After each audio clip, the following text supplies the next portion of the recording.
right, you entered a plea of guilty on May 23rd.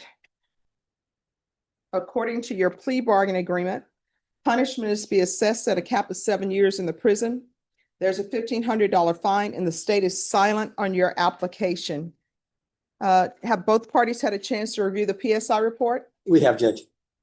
Any objections to the PSI report from either side? No, Judge. All right.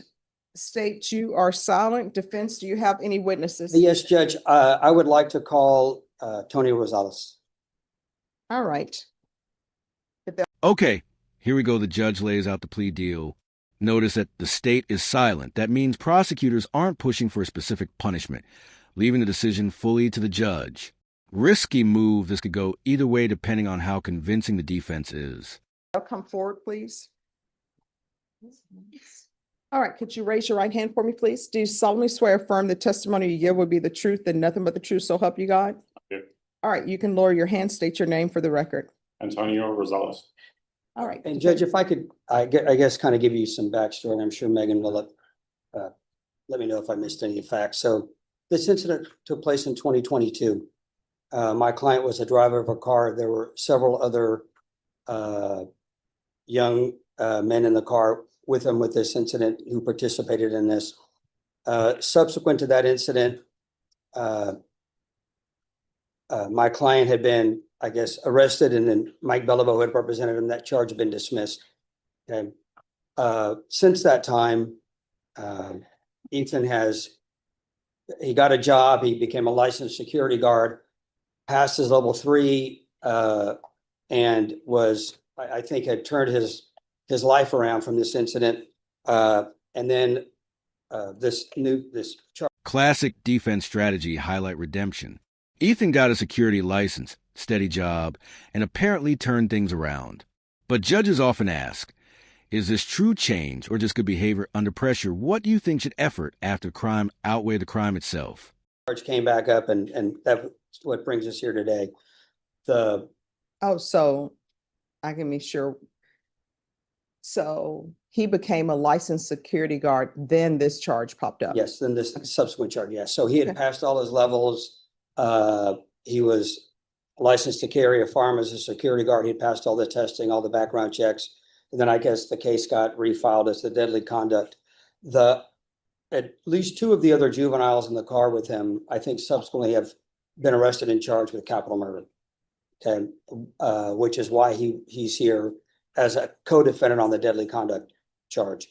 So obviously the boys he was with that night, and it's noted in the offense report, he after work had gone to this Nathan kid's house, and that's how he ended up being involved in this situation. And the capital murder charge has absolutely nothing to do with this offense.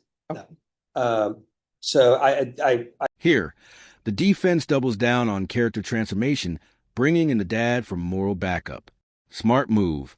When a parent testifies to their kid's growth, it humanizes a defendant.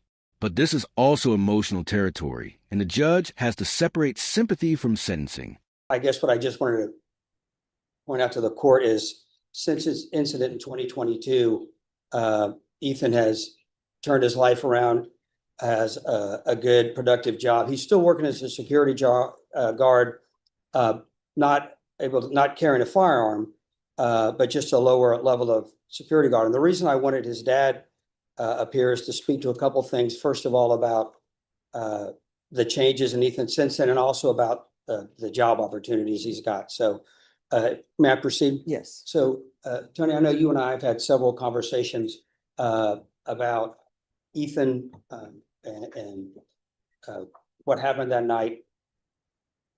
Can you tell the court what sort of attitude or behavior you've seen out of Ethan since this incident back in 2022?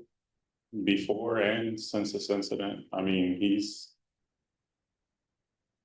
that night he used very, very poor judgment. I mean, he made a very bad decision, but he acknowledges it. His family acknowledges. We all acknowledge what he did, and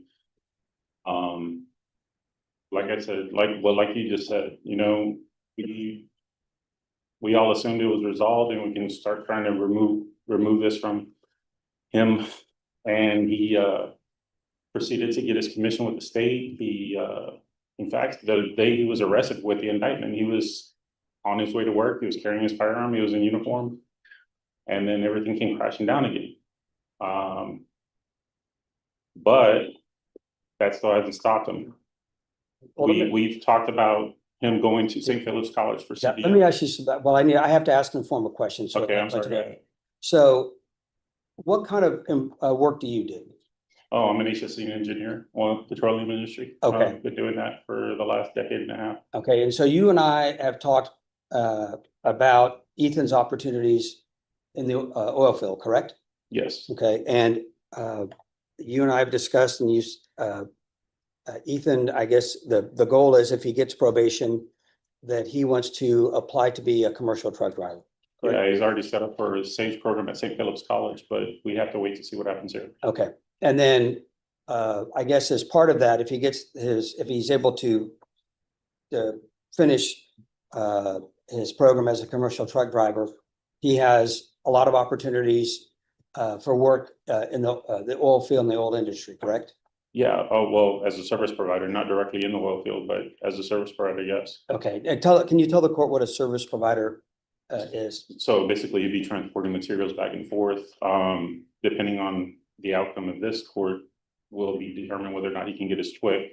Okay, tell the court what the TWIC is. Transportation Work Identification Card. There are federal and felony restrictions to that.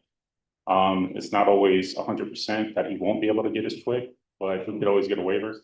The thing is it will limit his opportunities to be able to get a TWIC card if he doesn't get a waiver approved. But that means he can still work with a CDL. He just won't have as much opportunities for advancement as he normally would. But I guess what you're telling the court is Ethan has a lot of opportunities and possibilities facing him. Correct? Yes. Okay, and I guess I didn't see any violation reports or anything that's been filed. I guess, has Ethan been living with you since the incident? 100%. Yeah. I mean, all he does is work and come home and play on the Xbox. I mean, that's basically all he does. Okay, so you haven't had any problems with him since then? Okay, and I guess, are you asking the court to give him an opportunity at probation? Absolutely. I mean, he's not been in trouble before this or since this. And we went over the PSI together, right? And you saw how serious the offense was, right?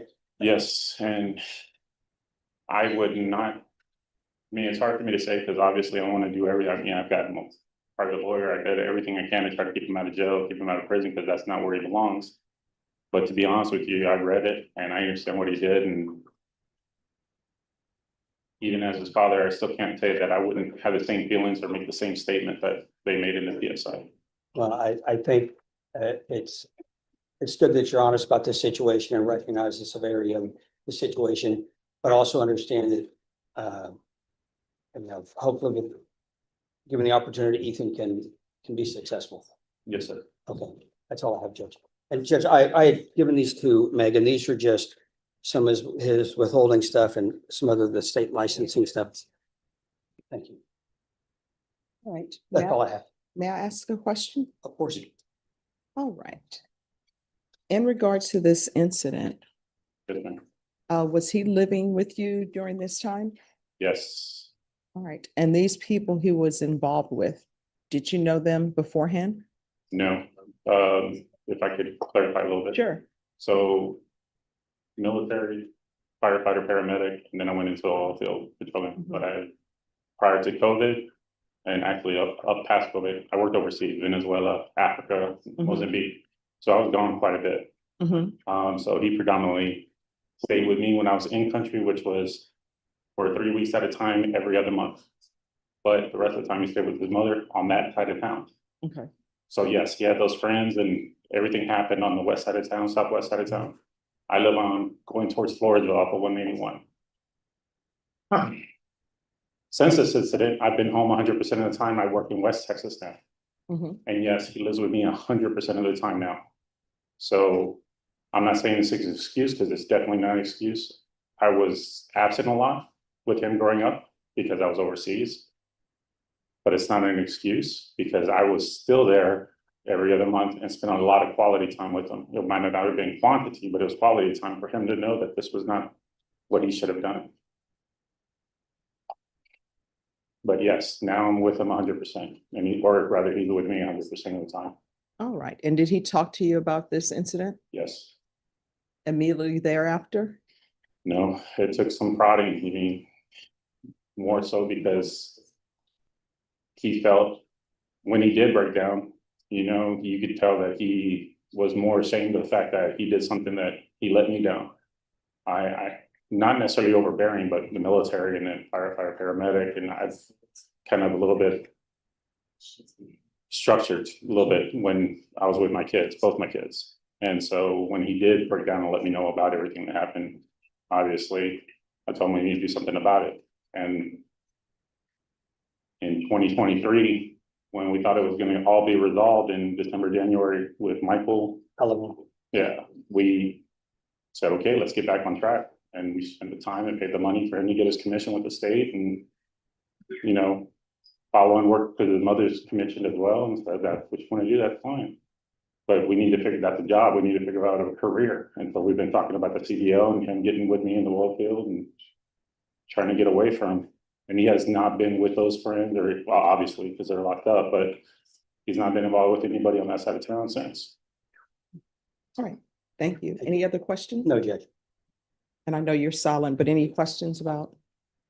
I know you stated that you understand. So did you view the police reports in this case or? Not since the incident, yes, Okay, but not obviously when he was arrested. okay. So you understand that your son made an agreement with these individuals. So these individuals told him, hey, this is what we're gonna go do, and your son agreed to go with them. You understand that, correct? Yes, And your son did fire his firearm into that house, yes, he did. and it was occupied by multiple people. There were two-year-olds inside that home. Yeah, and I told him, despite the fact that they didn't believe anybody was there. Whoa, 200 bullet holes. Let that sink in. That's not a mistake. That's a full-blown assault. This moment hits hard because it shatters any illusion of a minor offense. The father's honesty here powerful, but painful. You can hear him struggling between love and accountability. You still fire. Yes, and besides the two-year-olds that were there were other adult individuals in the home as well. You understand that? Yes, Okay, and one of the victims describes that there were over 200 bullet holes inside their home. You understand that? yes, Okay, and your son was aware of this and agreed to engage in this type of conduct back in 2022. from what I understand, and only from my son's recollection, is that he didn't think it was gonna be all what it ended up becoming. Yeah, yes, he knew what they were gonna go do, but he didn't believe it was gonna be as impactful as it was. So I guess it's my understanding he just didn't believe that the home was occupied, but he understood that he was. Yeah, gonna be but in he didn't this- understand that they were gonna do as much damage as they ended up doing. Okay, but he still engaged in Yes. shooting the firearm. Yes. He passed the witness. Are there any other questions? All right. Thank you so much. And thank you for giving me some insights into your son. Thank you. Any other witnesses? Yes, Judge, I do want to call Axel. I have some issues, I think, as far as if the state's going to be silent. I think cross-examining the witnesses in a manner in which Megan is doing, I think kind of exceeds the scope of the silent. All right. Well, the court will note that according to the plea bargain agreement, the state is silent, but they are able to address fact issues. Well, I understand addressing fact issues, but my understanding, Judge, is addressing fact issues as part of argument if I misstate anything, and I have no objection to that. Okay. All right. The court will note your any objections you have with regards to this witness. Thank you. And Judge, so I'd like to call Ethan Rosales. Can you raise your right hand for me, please? Do you solemnly swear or affirm the testimony you give will be the truth and nothing but the truth, so help you God? Yes, All right, you can lower your hand, state your name for the record. Ethan Gonzalez.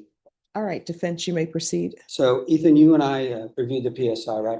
Yes, sir. And I guess over the course of my representation, we discussed the incident in question, right? Yes, sir. Repeatedly. And we discussed the boys you were with that night, and obviously the path they went on in their life, right? Yes, sir. And they're either, I guess, gonna end up in prison for life or on death row, depending on whatever election the state has made. And so that kind of tells you the people you were hanging out with, right? Yes, sir. And I know you expressed regret about what happened to the people at when you met with the probation officer. But I guess when we looked over the PSI and you saw who was in that house, right?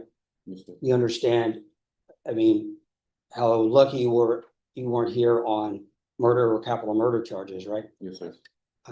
So let's talk about your life since the incident. Okay, so I know your dad said after Mr. Belleville got the first charge dismissed, you went out and got your security license, right? Yes, sir. And level 3 is the highest level, correct? There's actually a level 4, but Okay. that's private security. Okay, so you took all these tests, you passed background checks, you got a job, you seem to have your life back on track, right? Yes, sir. And then, of course, this new case came out. So obviously the judge has a decision to make about what happens with your life, right? So if you're given the opportunity at probation, you heard your dad talk about the opportunities you have. Do you think you'll be able to take advantage of those opportunities? Yes, sir. Is there anything else you want to tell the judge about what happened that night, or anything you want to say to the people involved? Yeah, I just want to say I'm sorry. I didn't know who was in there. That doesn't change the fact of my decision that I made that night, but it stopped me a lot from job opportunities and moving forward in life to make more money and just be successful. Okay, but the reason it stopped you is because of the decision you made, right? Yes, sir. Okay, so I guess if given the opportunity, do you think you'll be able to comply with any orders or conditions the judge imposes? 100%. Okay, all right, I have nothing further. All right, any objections to the court asking? No, not at all. questions? Walk me through this.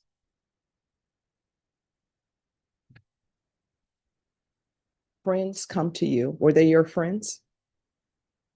If I thought they were All right. So how did you meet them? How did you all become friends? just growing up in the school, playing basketball at the park, stuff like that. All right. Were these your only friends? You know, I have more friends. All right. So explain to me how this happened. You have some friends who come to you. So they come to you, and what do they say? About that night, Yes. I ended up going to their house and they let me know. All right. So you go to their house. Did they call to you and say, hey, come over, let's have, let's meet? Or how did it come to be that you ended up at their home? I was just getting off of work. I ended up stopping by their house. They let me know. All right. So you stop by their house. I like to do things step by step. So you stop by their house. What do you do when you get there? Are you all playing Video games. Yes, video games? And so you're playing video games, and tell me how the conversation goes. I guess they had information of somebody who was in that house, basically. It was down the street, so we just get caught up. Well, no. Because I'm trying to figure things out, and I'm trying to figure out what your mindset is. I think your attorney and other people, if somebody comes to them and say, hey, we're playing video games, but come with me. We're going to go shoot up this house. Here's your gun. Let's go shoot up this house. I'm trying to figure out what your mindset was in all of that. So you're playing video games. Were you drinking? Man, All right. So you're not drinking. You're sober. Were they drinking? no. So they're not drinking. They're sober. So how does the conversation go? It was more of a retaliation thing. No. I mean, like, what's the conversation? You're sitting, you're playing video games, maybe somebody's, talking trash about, you can't win, I beat you. Then what's the next conversation? Hey, there's a person down the street. We don't like that person. We're gonna go shoot up their house. We want you to come with us. I'm trying to figure out how the conversation went from you're playing video games. Maybe you all are trash talking to each other about, I'm beating you, you can't win. I trash talk during Mortal Kombat. So you're playing the video game. How does the conversation go? Who says, and if you don't want to name names, you don't have to name the specific names, but who brings up the conversation and says, hey, we have some guns, we're gonna go shoot up this house down the street. How does that conversation happen?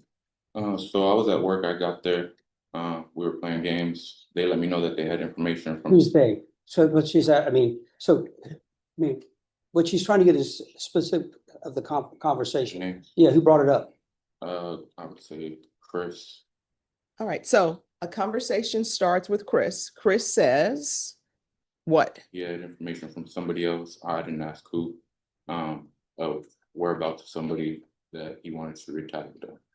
All right, so did he tell you why there was this want or need to retaliate against someone?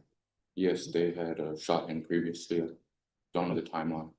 So he tells you, hey, look, somebody shot at me previously, and I've just received information that this person is at this house down the street. Is that how it went? Yes, ma'am. All right, so he tells you that. Then what's the next thing that's said? I was the only one with the car. They basically asked me if we would go. It was more of an impulse decision. No, let's not do basically, because I'm trying to figure out what your mindset is, because I have to make a decision on whether or not to grant your application. So he tells you, I have information on the person who shot me. The person who shot me is at this location. All right. Thank you for imparting that information to me, Chris. So where does the conversation go from there? They asked me if we would go. It was 4 of us. All right. So they're saying, hey, let's go down the street. Now, when they say, let's go down the street, I'm sure it's not, let's go down the street. What was said? They said that we were going to go shoot up the house, that we were going to retaliate. All right. And so did you bring a gun to that location? No. I Oh. got off work. All right. So you got off work, you don't have a weapon, and they're saying, hey, let's go down the street and shoot up the house. Yes, ma'am. All right. So where does the gun part come in for you? I mean, they just had guns there, so took one with me. Well, did they say, hey, you take a gun? Or did you just say, all right, let's do this, and you grab a gun on your own? Yes, ma'am, I grabbed it. So you grab a gun, they grab their guns. And at no point in this do you say, you know who shot at you previously, let's call the police and let the police know that this person is down the street. Nobody says that. No, ma'am. All right, so you get a gun that's been provided, and you all get in the vehicle, Yes, ma'am. and are you driving? Yes, ma'am. So what happens next? We drove about 2 blocks down the street, and that's where the house was. Okay, so the house is 2 blocks down the street, and what are you thinking as you're driving to this location? It was more of an adrenaline rush, I would say so. And how old were you? 19. All right, so you're 19, you're getting an adrenaline rush, and you drive to the house. And how far was that house from where you were playing video games? I'd say about 3 minutes, maybe. And nobody thought, so you guys were not gonna walk, you're gonna drive the 3 minutes. Yes, ma'am. All right, so you're in the vehicle, you all pull upside the house, then what happens? We all got out, shot the house. You call out? We all got out and shot the house. Okay. All right. And then after you shoot the house, what do? We go back to their house. So where we you were get back in previously. the vehicle and you drive back to the home. Yes, ma'am. And does anybody say anything? No, ma'am, it just went back to, I guess, and games went back to normal. All right, so then you go back to playing video games. And at some point, did you leave that house to go home? Yes, ma'am. And did you talk to anybody? No, ma'am, I was pulled over. I can't remember the timeline, maybe an hour, 2 hours after. But yes, there was police in the area. I got pulled over. All right. Any further questions? No, Judge. I just have one factual relates to smooth thoughts. So I guess when you were pulled over, you didn't immediately stop, isn't that correct? Okay, you ended up in a crash, right? And you're saying that that firearm did not belong to you, you got it from the other people that you were hanging out with? Yes, ma'am, but I did take it with me. Okay, and it was located in your car, right? Or, and then you told police on that day that you threw it out because you didn't want to get caught with it, is that correct? Yes, ma'am. All right, defense. I think it's just argument, Judge. All right, the court will hear argument. So, Judge, obviously this is a really severe fact pattern. The one thing I would note is I don't think up until this incident, Ethan had any criminal history, and I think since then he's turned his life around. Obviously, I think Megan can make the court aware of the other, at least two of the other boys involved are in jail on capital murder charges. And obviously he was definitely running with the wrong group of boys that night. You know, that being said, obviously he made the decision. He accepts his responsibility for it. He understands what he did and how lucky he is that nobody's dead. What I'd ask the court to consider is since 2022, he's turned his life around. He had and lost a good job, and that's his fault because of the situation he put himself in. But I do think the court can look and see that over 3 years since this incident, he stayed out of trouble. He's, I think, on a good trajectory in life and has a lot of opportunities in front of him. I'd ask the court to consider, and obviously there's a bunch of different possibilities the court can consider. You know, obviously, the most important thing as far as I see is the court grant either, you know, regular probation or deferred. Obviously, deferred would be a great opportunity for him moving forward as far as employment. But what I'd ask the court to just consider some form of supervision. And here comes a turning point, the judge's moral reasoning. This is where years of courtroom experience meet personal philosophy. Pay attention to the phrase cost of doing business. It's harsh, but it underlines the reality of choices and consequences. What would you do if you were the judge right now? Just to recognize that in spite of this horrible situation that he got involved in, he's really shown himself to be a different person than he was when he was 19 years old. And I think he's got a good path in front of him. I'd ask the court to grant his application for either deferred or regular with whatever conditions the court feels are appropriate. And I think he'll be able to do it successfully. I don't think the court will see him again. All right. This is a difficult case. And let me just tell you why it's a difficult case. It's a difficult case in that when you have children, people always say when you punish a child or give punishment to a child, it needs to be done immediately because otherwise they've done other things that shows that they've internalized what they've done wrong and they made changes. So it's regretful that this case wasn't done sooner, and that's no fault through the prosecutors. And in this court, sometimes cases are not indicted. But here's my issue. When people get together in these groups and they decide to commit crimes together, sometimes if one person would have said, no, I'm not doing that. For example, it sounds to me like people were lazy. They didn't want to walk the 3 minutes. Probably if you would have said, yeah, I'm not going to drive. I'm not a part of this. Who knows? Maybe they wouldn't have done that day. I'm looking at the complainants too. Sometimes, well, I'm just going to say it. Some things are the cost of doing business, right? If you sell drugs, you're probably going to go to prison. You may end up getting killed. Cost of doing business. If you're a gang member, you may end up getting shot and die. Cost of doing business. If you shoot up someone's home and they come back and shoot up your home, cost of doing business. That probably will happen. But we can't have people running around lawlessly. And that's my issue. So the young children in that house, they were not a part of the cost of doing business. And I see that there's some issue for restitution. And honestly,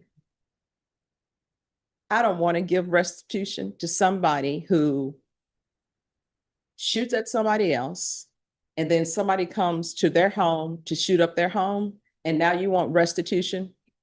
That's sort of like the cost of doing business.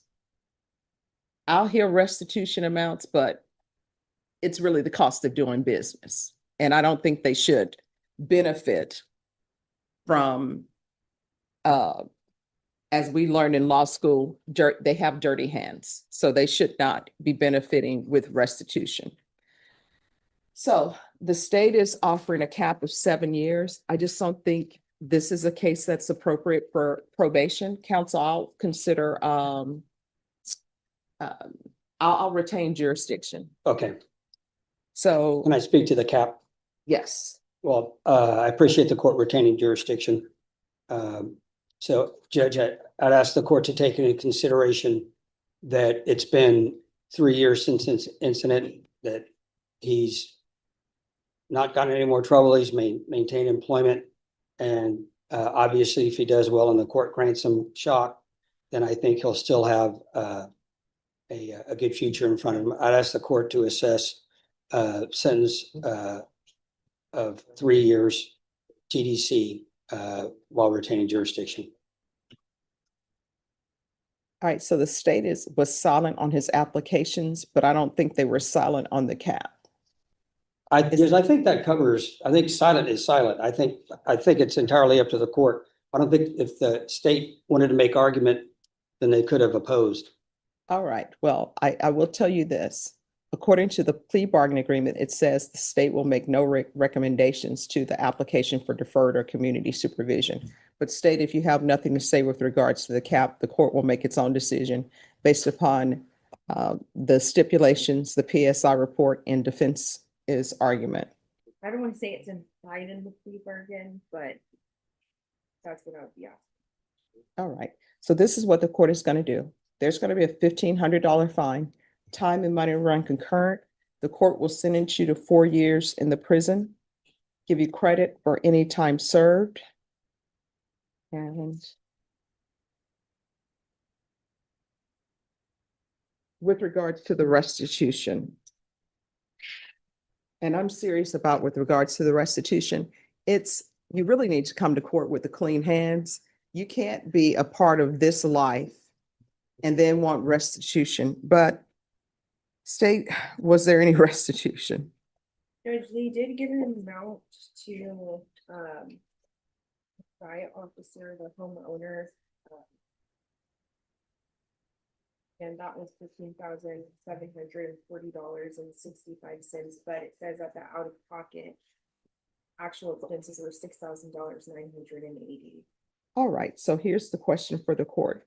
Were there any receipts provided to defense counsel? No, Judge, and I guess if we get to a hearing on the motion to shock, I guess we can have a restitution hearing at that time. I mean, it sounds to me like they just provided an amount to Well, here's probation. my question. Were there any receipts? To my knowledge, no, and there were none attached to the PSN.